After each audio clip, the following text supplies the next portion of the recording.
നമ്മളൊരു സാധനത്തിൽ ഇൻവെസ്റ്റ് ചെയ്യുക, അത് കൂടുതൽ ആളുകൾ സംഭവിക്കാൻ സാധ്യതയുള്ള കാര്യമാണ്. ഷെയർ മാർക്കറ്റ് എന്ന് പറഞ്ഞാൽ ചിലപ്പോൾ പുതിയൊരു ജനറേഷൻ ആയിരിക്കും കൂടുതൽ അതിൽ ഇൻവെസ്റ്റ് ചെയ്തിട്ടുണ്ടാവും.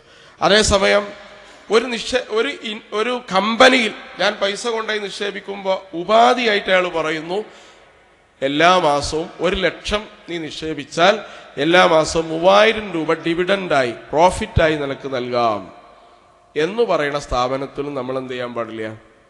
നിക്ഷേപിക്കാൻ പാടില്ല. അങ്ങനെ ഒരു കച്ചവടം ദുനിയാവിലില്ല. എല്ലാ മാസവും 3000 രൂപ മാത്രം ലാഭം കിട്ടുന്നൊരു കാര്യം ഇല്ല. അപ്പൊ എല്ലാ മാസവും തങ്ങളുടെ അക്കൗണ്ട് വെരിഫൈ ചെയ്ത് ലാഭവും നഷ്ടവും കണക്കാക്കി ലാഭത്തിന്റെ നിശ്ചിത വിഹിതം എന്ത് ചെയ്യാം? വിതരണം ചെയ്യാം. അത് ചിലപ്പോൾ 10,000 ഉണ്ടാവും, ചിലപ്പോൾ 1000 ഉണ്ടാവുള്ളൂ, ചിലപ്പോൾ 500 ലോസായിരിക്കും. അതാര് സഹിക്കണം? നിക്ഷേപിച്ച ആൾ സഹിക്കണം. ലാഭത്തിൽ മാത്രം പങ്കുപറ്റുന്ന ഒരു കച്ചവടം ഇസ്ലാമിലില്ല. നഷ്ടത്തിൽ എന്ത് ചെയ്യണം? പങ്കാളികളാവണം. ലാഭം കിട്ടുന്ന സമയത്തൊന്നും ആരും ഒരു ഇടപാടിനെ കുറിച്ച് ഒരു കംപ്ലൈന്റും പറയില്ല.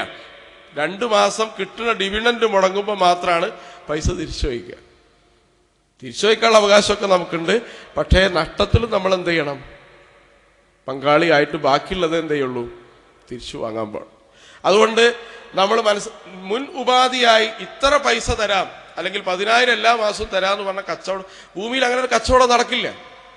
അങ്ങനെ ഒരാൾ പറഞ്ഞാൽ തന്നെ ബേസിക്കലി അത് കച്ചവടത്തിന്റെ എത്തിക്സിനെതിരാണ്.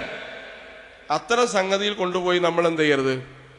നിക്ഷേപിക്കാൻ പാടില്ല. ഇന്ന് നമ്മുടെ നാട്ടിൽ നടക്കുന്ന ഒട്ടുമിക്ക തട്ടിപ്പുകളുടെയും ബേസ് ഇതാണ്, അടിസ്ഥാനത. നബി സല്ലല്ലാഹു അലൈഹി വസല്ലം പറഞ്ഞു, സിനൂന ഹദ്ദാ, തട്ടിപ്പുകൊണ്ട് കണ്ണ് കാണാൻ പറ്റാത്തൊരു കാലം വരും എന്ന് റസൂലുള്ളാഹി സ്വല്ലല്ലാഹു അലൈഹി വസല്ലം.